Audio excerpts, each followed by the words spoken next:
Picture this. 1863. A young Danish princess named Alex arrives in London like something from a fairy tale. The modest Danish court called her the Sea King's daughter, and British society instantly fell for her natural grace and striking beauty. The court was still mourning Prince Albert, Queen Victoria's beloved husband. The arrival of this golden-haired princess brought a ray of sunshine through the gloom. But what truly set Alexandra apart was her instinctive understanding of jewelry's language. She didn't just wear jewels, she created symphonies of light. The Duchess of Marlborough never forgot that evening at Windsor when diamonds cascaded from Alexandra's neck to her waist. In her hands, precious stones came alive. Behind all that brilliance lay something deeply personal, a scar on her neck, hers from childhood surgery. The most reliable account points to treatment for tubercular lymph nodes. This detail profoundly shaped her public style and changed fashion history forever. Alexandra didn't hide her scar. She adorned it with such elegance that the world rushed to copy her look. Her signature became the choker. Look at any portrait and you'll see layers of pearl strands fastened tight with high collars, 3 rows, 6, sometimes more. The collar de chien style became her uniform, copied by ladies from London to Saint Petersburg. Pearl collars paired with long diamond necklaces, a marriage of soft glow and brilliant fire. With the new century, Alexandra embraced the light platinum designs of the Edwardian era. One exquisite diamond choker, the finest platinum lattice with sparkling garlands, vanished for decades after she passed. In 1971, the world saw it again. Princess Anne wore it to a gala evening, a thoughtful gesture honoring her great-great-great-grandmother, bringing the piece back after 50 years of silence. This choker is just the beginning.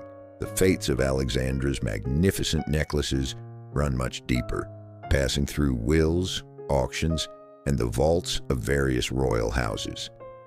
Let's start with the most romantic piece, the wedding necklace. This was the centerpiece of a lavish parure, a deeply personal gift from the Prince of Wales for their 1863 marriage. Newspapers wrote with excitement. The prince personally supervised the design with court jeweler Gerard. The magnificent set included a pearl and diamond tiara, massive earrings, a brooch, and the necklace itself. 8 large clusters of diamonds and pearls with removable teardrop pendants. The young bride wore it on her wedding day. For years, she returned to this gift with creativity, adding pendants for grand occasions or detaching elements to sew onto gowns. After she passed in 1925, they divided the parure. Daughter Victoria received the tiara and parted with it, a quiet loss to the collection. But the necklace with earrings and brooch went to Queen Mary. Mary passed it to her daughter-in-law, Queen Elizabeth, the future Queen Mother, when she became the king's wife in 1936.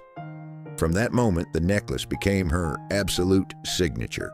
For 60 years, it graced the most important events, often paired with the Greville tiara. After she passed in 2002, the necklace disappeared for 16 years. It seemed its time had ended. But in October 2018, at a banquet for the King of the Netherlands, it appeared again on Catherine, Princess of Wales, combined with the lover's knot tiara, a direct connection through generations. From the romance of pearls to the power of diamonds, another wedding gift spoke to public duty. The diamond Rivieres from the City of London, 32 Golconda diamonds from the legendary Indian mines, famous for their water-clear transparency. The central stone exceeded 13 carats. A gift from the city corporation worthy of a future queen. True to her love of chokers, Alexandra mounted the Rivieres on a black velvet ribbon high on her throat. Sometimes she wore it as a long necklace, white fire below her pearl collars. After she passed, the piece went to Mary, who was famous for pyramids of jewels. The Riviere took its place among 2 or 3 other necklaces, creating a dazzling effect. For Mary in 1953, it went to Queen Elizabeth II. She wore it rarely but memorably, on her final Canadian tour in 2010. Today, the Riviere has entered its fourth generation of service. Queen Camilla wears it for the most solemn occasions, including the opening of Parliament. The wedding necklace and Riviere represent the main line of inheritance from queen to queen.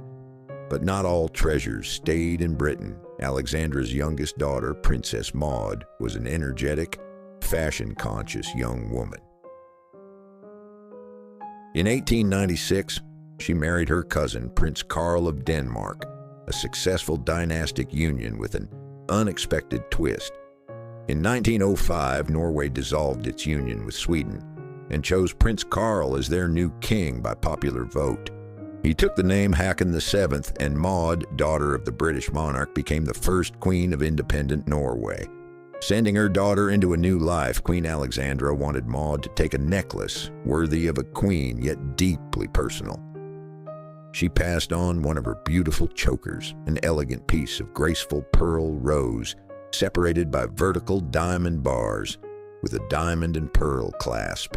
A perfect example of Alexandra's signature style and a touching maternal gift.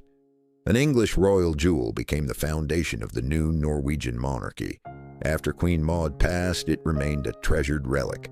Today, Queen Sonja wears it with pride at the most important state occasions, a lasting link to modern Norway's first queen.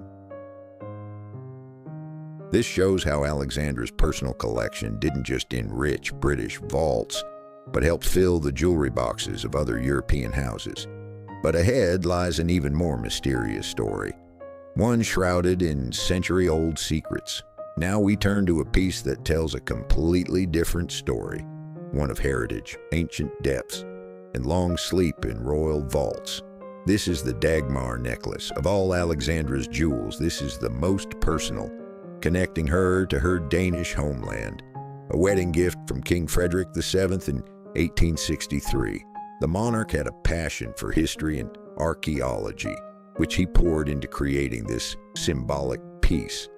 The necklace is a stunning creation of 2,000 diamonds and 118 pearls, but its heart is an enamel copy of the medieval Dagmar cross. The original Byzantine cross dates from between the 10th and 12th centuries. It was discovered in 1683 in the burial of Queen Dagmar, beloved wife of a 13th century Danish king. Legend remembered her as the perfect queen, so the cross carried powerful heritage of Danish identity. King Frederick didn't just create a copy, he filled it with even more history. Inside the replica, he placed a splinter, supposedly from the true cross and silk from King Canute's tomb. Not just jewelry, a reliquary soaked in centuries of royal and religious history. When the masterpiece arrived in London, jeweler Gerard made the cross and large pearl pendants removable, allowing Alexandra to wear it different ways. When she passed, she left the necklace to the crown with one condition: no part would ever be altered.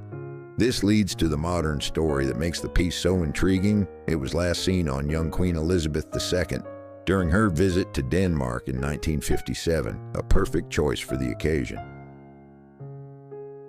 She wore the necklace without the cross, respecting the design's versatility without breaking the covenant. Since then, silence. For more than 60 years, this magnificent piece has remained invisible. This is one jewel we'd love to see again. So much romance and mystery. Imagine how it would look today on a royal figure, but there's a wonderful opportunity. The Dagmar necklace, along with the wedding necklace, is displayed at the Edwardian's exhibition at the Royal Gallery in London, a rare chance to see legend up close. We've examined active jewels and sleeping beauties. Now we venture into even more intriguing territory, a true royal detective story. And this is the story of Queen Alexandra's Indian necklace. Like the others, it's a wedding gift, but from Queen Victoria herself. And this was something extraordinary, not a traditional European design, but a magnificent set of Indian jewelry. A grand collar of 7 rows, an armlet, and 2 bracelets. Uncut emeralds, diamonds, and pearls with exquisite enamel on the reverse. Classic Mughal jewelry. Contemporaries called it curious rather than beautiful. Stones in pure Eastern style, not cut for European brilliance. Alexandra wore it, Famous photographs from the Devonshire House Ball in 1897 show the long collar draped over her gown, but the necklace's fate after she passed sparks debate. For long, historian Leslie Field's accepted version was straightforward. The necklace went to Queen Mary. Known for practical jewelry alterations, the theory states Mary ordered it dismantled in the 30s. From the components, she created a new set of pearl and emerald necklaces, presented in 1935 to her daughter-in-law, Princess Alice, Duchess of Gloucester. Several pendants supposedly created from the remains. The case seemed closed, but is it really that simple? Another theory forces a fresh look. It all comes down to pearls and the difficulty of comparison. We lack perfectly clear photographs of Alexandra and the necklace for final judgment, but looking closely, something interesting emerges.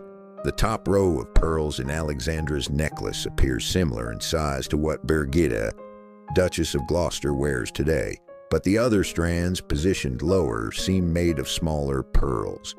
This raises a possibility. What if the necklace received by Princess Alice and worn by Birgitta today was created from another Indian piece from Mary's vast collection? A true puzzle. What do you think, looking at the comparison? Perhaps the original from Queen Victoria was dismantled, its stones used in undocumented ways. Or it remains intact somewhere, its origin simply forgotten. We await this jewel's final chapter. The mystery stays open, inviting research and future discoveries. From the puzzle of conflicting stories, we move to a tale combining clear inheritance lines with modern surprise.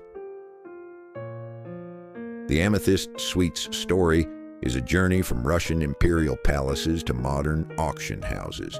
It began with a gift to Alexandra from her sister, Empress Maria Feodorovna, and Tsar Alexander III. An impressive tiara with large oval Siberian amethysts in diamond garlands. Alexandra, who loved amethysts, commissioned a necklace to match the tiara, a clever design. The necklace transformed into a tiara, versatility typical of an era of multifunctional jewels. No photographs exist of Alexandra in the necklace. We know she wore the tiara to daughter Louise's wedding in 1889, replacing amethysts with sapphires, her love of experimentation. After she passed, the tiara and necklace went to daughter Louise, Duchess of Fife. Louise left them to her younger daughter, Princess Maud, Countess of South Esk. A clear inheritance line through one branch. Princess Maud wore both pieces to King George VI's coronation in 1937. But after she passed, they put the jewels up for auction. With the hammer's fall at Christie's in 1946, the tiara and necklace left the royal family. In recent years, the necklace surfaced. A tiara exhibition at the Victoria and Albert Museum in 2002 and auction in 2007. It was seen on society figures, including Kelly Flieger, wife of actor Don Johnson. After the last auction, the trail went cold.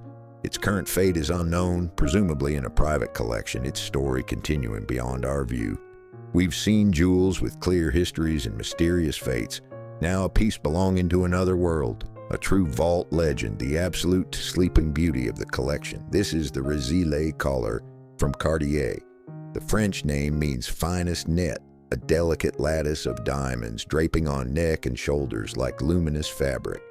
Alexandra ordered it from Cartier in 1904. Originally, it had removable pendants with ruby and emerald cabochons, repurposed from Indian jewels. In stunning portraits, we see a shimmering veil of light on skin, almost otherworldly beauty. After she passed, it went to Mary, who had her own ideas.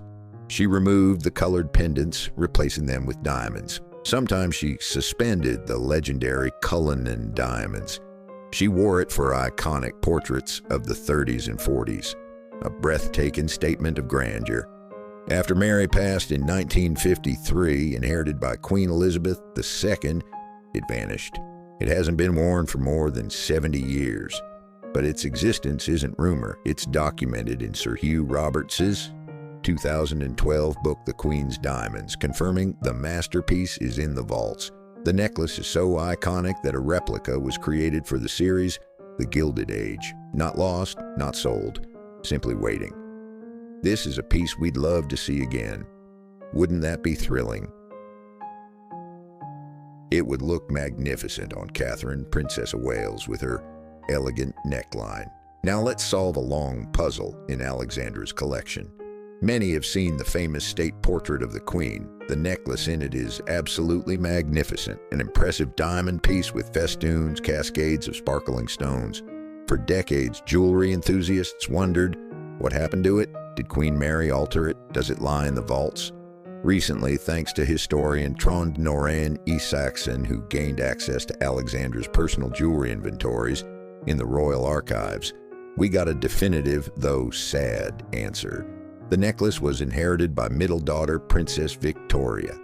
Queen Mary's words, Victoria simply got rid of it. The same fate befell the beautiful wedding tiara from the portrait. This incredible jewel isn't waiting to return. The story ended with Princess Victoria. Not the only mystery connected to Victoria. In photographs from the Devonshire House Ball in 1897, Alexandra wears a beautiful pearl and diamond choker with lattice pattern.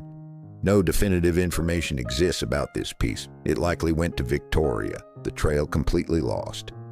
This brings us to a key point. What happened after Alexandra passed in 1925? Queen Alexandra left without a formal will. However, she made careful notes in a photographic inventory of jewels, marking pieces for beloved people. The family faced the task of sorting the vast collection. Queen Mary's diary gives a touching glimpse of the process. Saturday, January 9th, at 11 to Sandringham, where Toria and Maud with George and me divided dear Mama's jewels. It was interesting but sad. So began the Great Division. This single event is key to understanding the various fates of Alexandra's treasures. Imagine a winter morning at Sandringham. 4 family members sorting through boxes, each piece carrying memories. Queen Mary, with her systematic approach, likely leading the process. Princess Victoria, the unmarried elder daughter who spent her life beside her mother. Princess Maud, Queen of Norway. King George V, the grieving son. Some decisions were obvious, pieces specifically marked by Alexandra. Others required thought, negotiation, possibly emotional discussions about fairness and meaning. What went to Mary stayed in the main line: the wedding necklace, the City Riviere, the Rezil collar. They passed to Elizabeth II, some worn by Camilla and Catherine. What Maud received went to Norway, becoming part of a young royal tradition. Victoria's pieces, a hazier story. She never married, devoting her life to serving her parents. After she passed in 1935, there were no direct heirs. Some jewels returned to the royal collection. Others were sold or liquidated, a word hiding the unknown. Where did the pieces go? Who bought them? Does someone wear the diamond festoon necklace unaware of its origin? This reminds us of the fragility of even grand collections. Jewels are physically eternal. Diamonds exist for millions of years. But the stories, the connections to those who wore them can break in a generation. However, there's an encouraging side. The pieces remaining in the collection live remarkable lives. They don't just sit like museum exhibits, they work. The wedding necklace worn by Alexandra in 1863 adorned Catherine in 2018, a connection across a century and a half. The City Riviere still appears at Parliament's opening, representing the monarchy's link to the nation. The choker given to Maud regularly appears on Queen Sonia, reminding us of the English princess who became independent Norway's first queen. Some pieces wait patiently. The Dagmar necklace with its medieval cross and relics. The Rezil collar with its diamond net. They're there, preserved for a future that will bring new life. This is the beauty of such collections. They're not static. Each generation makes decisions, what to wear, keep, perhaps release.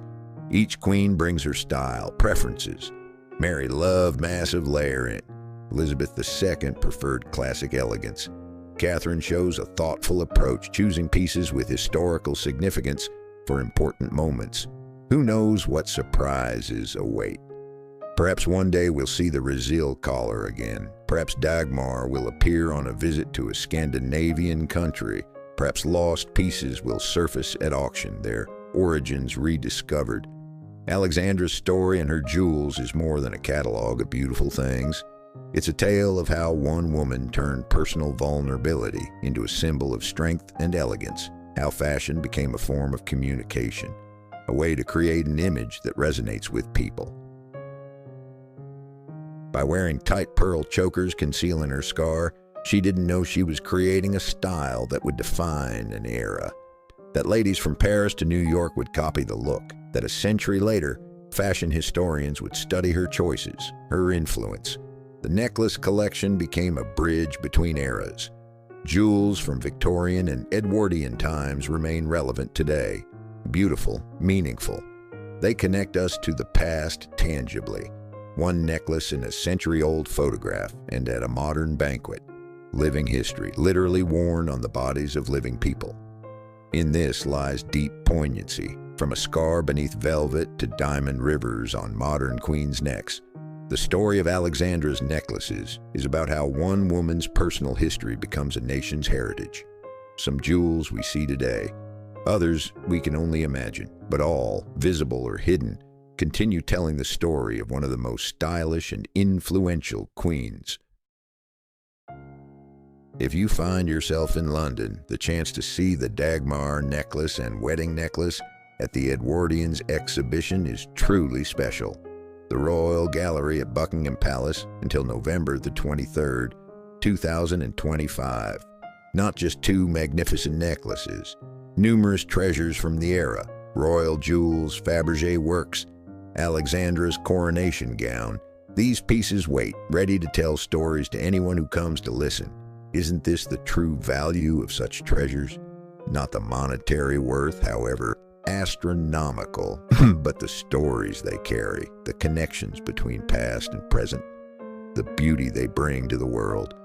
Queen Alexandra understood jewels are more than ornaments. They're a way to write your story, leave a mark, create a legacy that outlives you. Looking at her necklaces' fates today, some shining on royal figures, others resting in vaults, still others lost to time, we see she achieved exactly this. Her story continues, one precious necklace at a time,